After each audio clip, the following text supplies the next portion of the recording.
First నుంచి 1 year వరకు compulsory పుట్టిన బిడ్డ 1 ఇయర్ వరకు వాడాల్సిన మెడిసిన్ ఏంటి మేడం? సిరప్స్ ఏమైనా ఉంటాయి? ఐరన్ మెడిసిన్ ఇలాంటిది?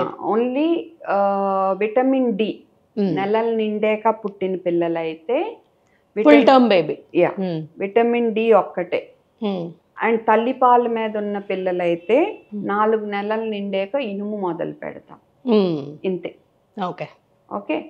అండ్ నెలలకు ముందు, బాగా ముందు పుట్టిన పిల్లలకు మటు ప్రీటర్మ్ బేబీ, ప్రీటర్మ్ మొదటి నెల నుంచే మనము ఐరన్ కూడా మొదలు పెడతాం, ఇనుము.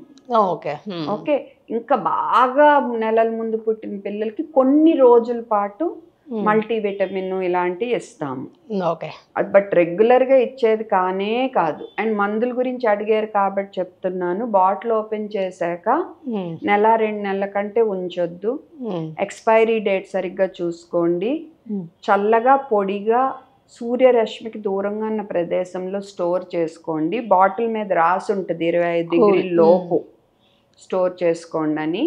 అండ్ ఎంగిల్దే మళ్ళా పెట్టేసి మళ్ళా పెట్టేసి అలా కాకుండా చక్కగా డ్రాపర్ని కొలుచుకోటాకే వాడి శుభ్రమైన స్పూన్లో తీసుకుని మందు ఇచ్చేసుకుంటే బెస్ట్. ఓకే. స్పూన్తో ఇవ్వచ్చా?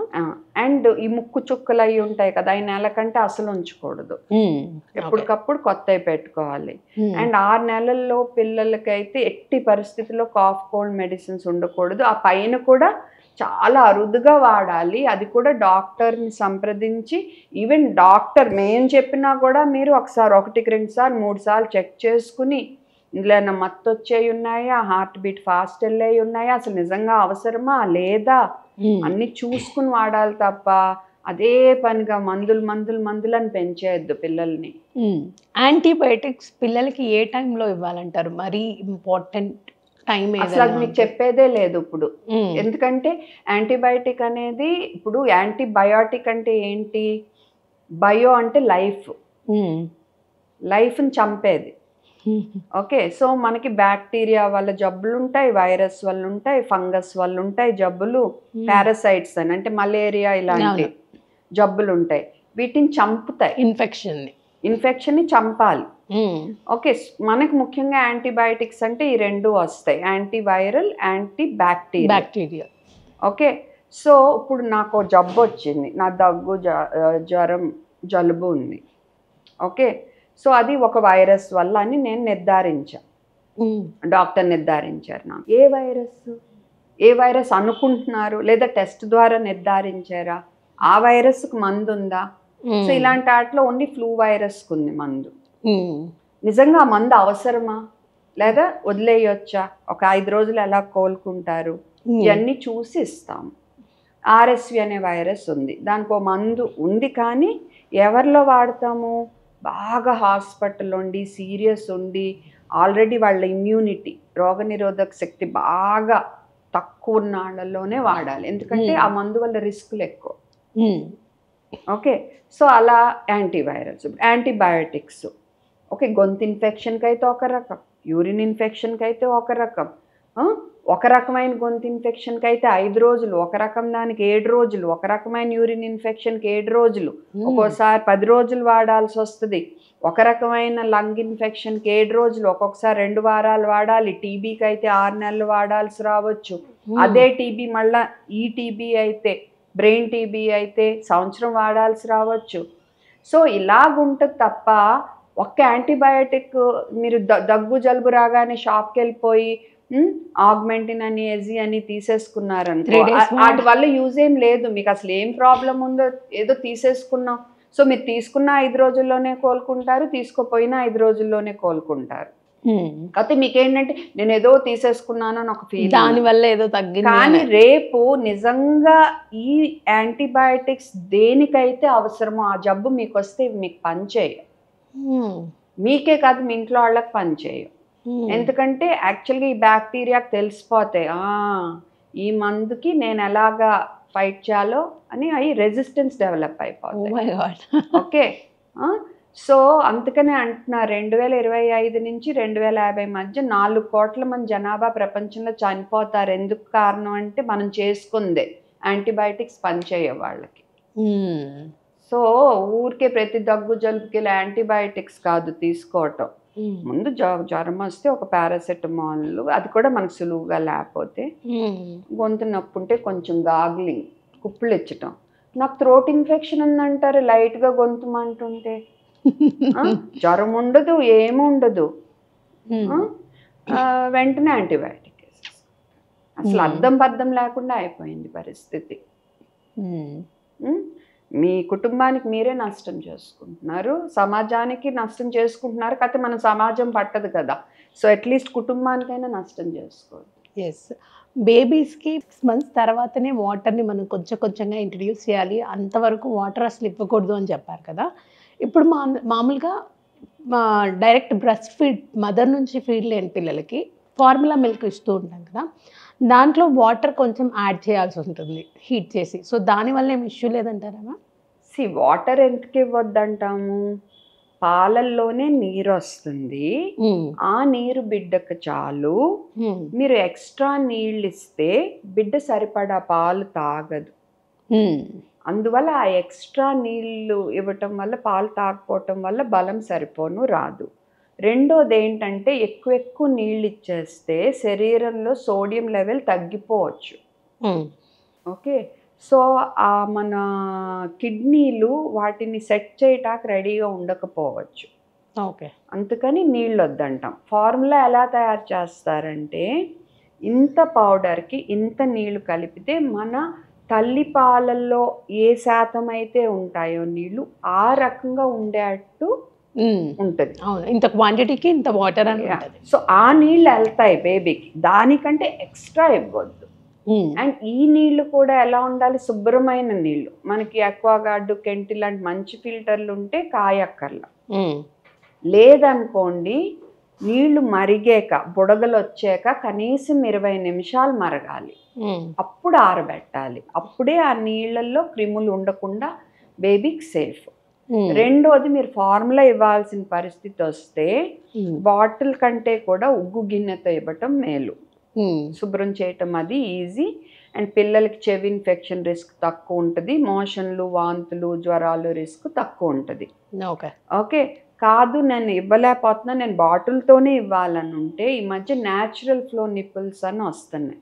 ఓకే ఓకే, మదర్ ఫ్లో పోలి ఉండే నిప్పుల్స్, అవి వాడితే బెటర్. అవి కూడా బెడ్ని ఇలా పడుకోబెట్టేసి బాటిల్ అడిగి చేతిలో ఇచ్చేసి వదిలేయటం కాదు, చక్కగా ఎత్తుగా పట్టుకుని అలా ఇవ్వాలి. అండ్ అవసరమైనంతే ఇవ్వాలి. బాటిల్స్ అన్నీ బాగా శుభ్రం చేసుకోవాలి. పీకలు, బాటిల్స్ కంపెనీ వాళ్ళు 3 నెలలకోసారి మార్చమంటే మార్చాలి. ఏదేమైనా మొదటి పుట్టినరోజు కల్లా బాటిల్ మనం మానేసేటట్టు ప్లాన్ పెట్టుకోవాలి. ఓకే, సో ఇంకోటి, డాక్టర్స్ ఎన్ఐసియు నుంచి వచ్చే బేబీకి ఈ వాటర్తోని మీరు ఫార్ములా మిల్క్ని యూజ్ చేయండి అని కొంతమంది ప్రిస్క్రైబ్ చేస్తూ ఉంటారు. లైక్ సెలైన్ వాటర్స్ ఉంటాయి కదా, సెలైన్ వాటర్ ప్రిస్క్రైబ్ చేయరమ్మా, sterile water, plain water. Okay, so వాళ్ళు బేసికలీ ఉద్దేశం ఏంటి, అందులో క్రిములు ఉండకూడదు. సో మన మంచి ఫిల్టర్లు అయితే సేమే, అంతే. మనం పని కట్టుకుని స్టెరైల్ వాటర్ తీసుకోకర్లా. బట్ స్టిల్ మీ డాక్టర్ చెప్పుంటే కనుక వాళ్ళు చెప్పినట్టే ఫాలో అవ్వాలి. ఓకే, ఇస్ దిస్ సేఫ్ అంటారు, మంచిది.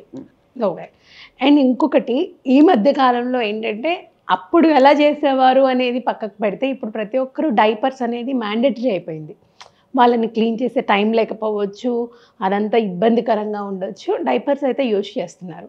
బట్ డైపర్స్ వల్ల ర్యాషెస్ ఎక్కువగా వస్తున్నాయి. సో డైపర్ ర్యాషెస్ అనేది బిడ్డకి అది పడక వస్తుందా, లేకపోతే ఏదైనా ఇన్ఫెక్షన్ వల్ల వస్తుందంటారా? అది తగ్గడానికి ఏం చేస్తే బెటర్ అంటారు? మా పడక ర్యాష్ రావటం చాలా అరుదు.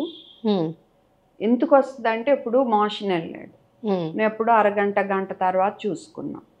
ఆ మోషన్ అంతసేపు అక్కడ అతుక్కునే ఉంది కదా, అవునా కాదా?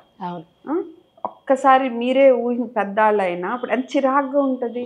సో స్కిన్కి కంటిన్యూగా ఇరిటేషన్ అనమాట, ఆటోమేటిక్గా ర్యాష్ వచ్చేస్తుంది.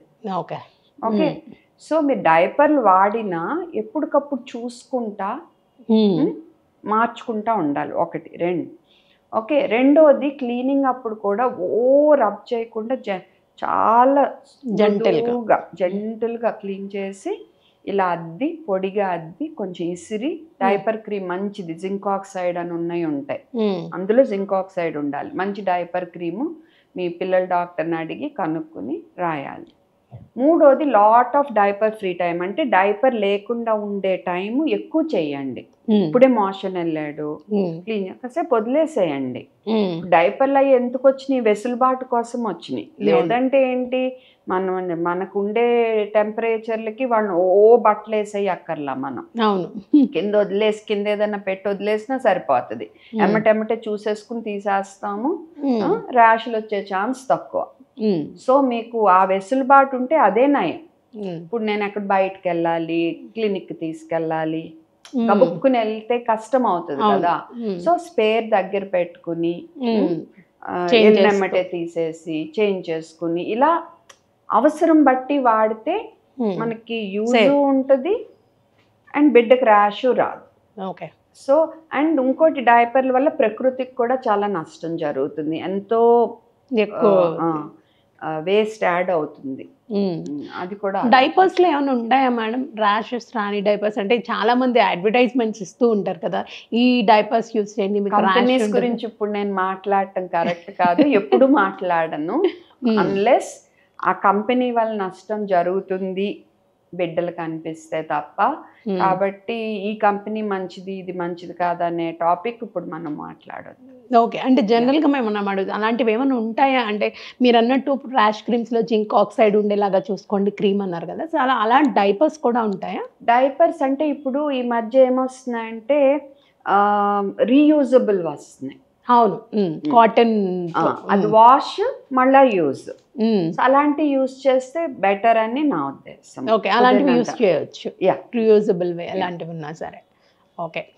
అండ్ ఇంకోటి, NICUకి బేబీస్ ఈ మధ్య కాలంలో ఎక్కువ అవుతున్నారు, ప్లేస్ కూడా ఉండట్లేదు అనమాట. ఇక్కడ మాకు స్పేస్ లేదు, ఇంకో హాస్పిటల్కి తీసుకుపోండి అనే సిచ్యువేషన్స్ కొన్ని వస్తూ ఉన్నాయి. ఎగ్జాంపుల్ మేము డైరెక్ట్గా చూసాం కూడా. సో ఎందుకంటారు మేడం NICUకి ఎక్కువగా పిల్లలు రావాల్సి వస్తుంది? ఏదైనా రీజన్ ఉందంటారా? ఎక్కువగా రావటం అంటే ఇప్పుడు ఒక రీజన్ అయితే నేనేం చెప్పగలనంటే, ఇదివరకు బాగా నెలల ముందు పుట్టే పిల్లల్ని బ్రతికించడానికి ట్రై చేసేవారు కాదు.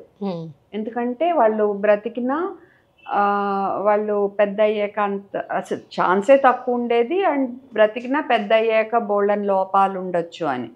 బట్ ఇప్పుడు సైన్స్ ఎంత బాగా వృద్ధి చెందిందంటే, మెడికల్ సైన్స్ 21 వారాల్లో పుట్టిన 300-400 గ్రాములు పుట్టినప్పుడు, అంటే 300-400 గ్రాముల పిల్లలు, ఓ మై గాడ్, వాళ్ళని కూడా ఎంతో నాజూగ్గా ఎంతో బాగా చూసుకుంటా జాగ్రత్తగా వాళ్ళ తల్లిదండ్రుల చేతుల్లో పెట్టి, వాళ్ళంతా మామూలుగా ఏదో ఏమైనా చిన్న చిన్నవి ఉండొచ్చు కానీ సమస్యలు మంచిగా ఉండేట్టు అంత బాగా డెవలప్ అయింది. సో ఆటోమేటిక్గా మరి ఇప్పుడు బిడ్డ పుట్టింది అనుకో, నా బిడ్డకి మంచిగా బతికే ఛాన్స్ ఉంటే నేను ఎందుకు వదులుకుంటాను? నేను NICUలో అడ్మిట్ చేస్తాను. అవును, బేబీ నాకు ఇంపార్టెంట్ కదా. అవును. సో ఆ రకంగా పెరిగినాయి తప్ప, అండ్ అంతకు మించి నాకు ఆలోచిస్తే ఇంకేం కారణం కనపడట్లేదు.